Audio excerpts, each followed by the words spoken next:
আপনি যদি আপনার মেয়ে জীবন সঙ্গীকে শুধুমাত্র রোমান্টিকতা প্রদর্শন করেন, উনি আপনাকে কিছুদিনের মধ্যেই ছেড়ে চলে যাবে।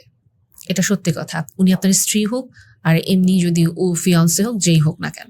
কিন্তু তাহলে কি মেয়েরা রোমান্টিকতা পছন্দ করে না, বা ওদেরকে এটা মানে দরকার না? মেয়েরা রোমান্টিকতা বা গিফট পেতে পছন্দ করে, বাট আলটিমেটলি ওরা যেটাতে ফোকাস করে, একজন ছেলে বা তার লাইফ পার্টনার তার লাইফে কতটুকু ভ্যালু অ্যাড করছে, সে আসলে কতটুকু রেসপন্সিবিলিটি নিতে পারে, সে আসলে কতটুকু মেরুদণ্ডযুক্ত মানুষ। সো আপনি যদি শুধুমাত্র তাকে বিভিন্ন ভ্যালুয়েবল গিফট দেন, কাইন্ড অফ আপনি তাকে রোমান্টিক বিভিন্ন সারপ্রাইজ দেন, হ্যাঁ ওনার এটা ভালো লাগবে, বাট উনি কখনোই আপনাকে তার লাইফের পোটেনশিয়াল লাইফ পার্টনার হিসেবে কখনোই দেখবে না, নেভার। কিন্তু সেই জায়গায় আপনি যদি একজন পুরুষ মানুষকে ট্রু রোমান্টিকতা দেখান এবং ট্রুলি তাকে অ্যাকসেপ্ট করেন অ্যাজ হি ইজ, ওই ছেলে